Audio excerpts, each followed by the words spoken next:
किसानों की जीत है। माननीय सर्वोच्च न्यायालय सुप्रीम कोर्ट ने जो हम लोगों की पिटीशन थी सुप्रीम कोर्ट में इन कानूनों के खिलाफ, ये कानून लागू नहीं होने चाहिए, उन कानूनों को लागू न करने के लिए सुप्रीम कोर्ट ने आज स्टे कर दिया है। और कमेटी गठित करने के लिए हमने कुछ नाम सुझाए थे। ऑनरेबल जस्टिस मार्कंडे काटजू, कुरियन जोसेफ और भी जस्टिस के नाम बताए गए। उनके नाम पर विचार करके आगे कमेटी गठित की और भारतीय किसानों के जितने किसानों के संगठन है, ऑर्गेनाइजेशन है, उन सब के अध्यक्ष को उस कमेटी में रखा जाए। हमने कहा विज्ञान भवन बहुत बड़ा है, उसमें कमेटी जब भी बुलाई जाए, मीटिंग हो तो उनके अध्यक्षों को बुलाया जाए और उसके साथ अगर लीगल रिप्रेजेंटेटिव की जरूरत है उनके एडवोकेट को बुलाया जाए, जिससे आगे सारी प्रोसीडिंग हो सके।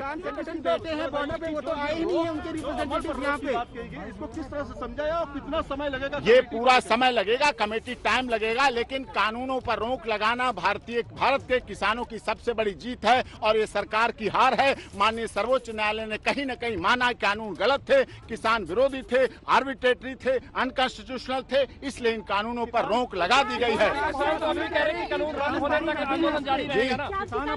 अब हम अपने क्लाइंट से बात करेंगे, किसानों के संगठनों से बात करेंगे, उनसे बात करेंगे। बात करने के बाद आगे हम प्रोसीडिंग देखेंगे। कमेटी बनती है, कमेटी में कौन कौन लोग होते हैं, कमेटी कैसे कैसे ट्रीट करती है। ये केवल दिल्ली के किसानों का नहीं मामला है। ये किसान किसी जाति, क्षेत्र, संप्रदाय और भाषा के नहीं है। ये किसान किसी पॉलिटिकल पार्टी के नहीं है। ये किसान गुवाहाटी से चौपाटी और कन्याकुमारी से तक के किसानों का ये मामला है और उनमें विश्वास की बहुत जरूरत है। हमने माननीय सर्वोच्च न्यायालय कहा कि आप सुप्रीम कोर्ट और किसान संगठन और भारत सरकार ये आपस में किसानों में विश्वास पैदा करे। जब विश्वास पैदा होगा तो आगे प्रोसीडिंग बहुत अच्छी होगी और बहुत 15 तारीख को जो मीटिंग ये बताइए होगी कि क्या नहीं, वो सरकार बताएगी। 15 तारीख को मीटिंग होती है, कमेटी के बारे में क्या करते हैं। सरकार के 8 बार की वार्ता हो चुकी, वो तो फेल रही। अब हमें नए सिरे से सुप्रीम कोर्ट पर हमने भरोसा जताया है देश के किसानों ने, और सुप्रीम कोर्ट ने भी उस भरोसे को कायम रखा है, किसानों के भरोसे को, और उस पर स्टे लगा दिया गया है। जिससे अब सरकार, जैसे मध्य प्रदेश में कहा गया था माननीय मुख्यमंत्री जी ने, हम इन कानूनों को लागू कर रहे हैं। भाजपा शासित राज्यों में ऐसी बात आई थी, लेकिन अब वो पूरी तरह से गलत है और कानूनों पर रोक रहेगी।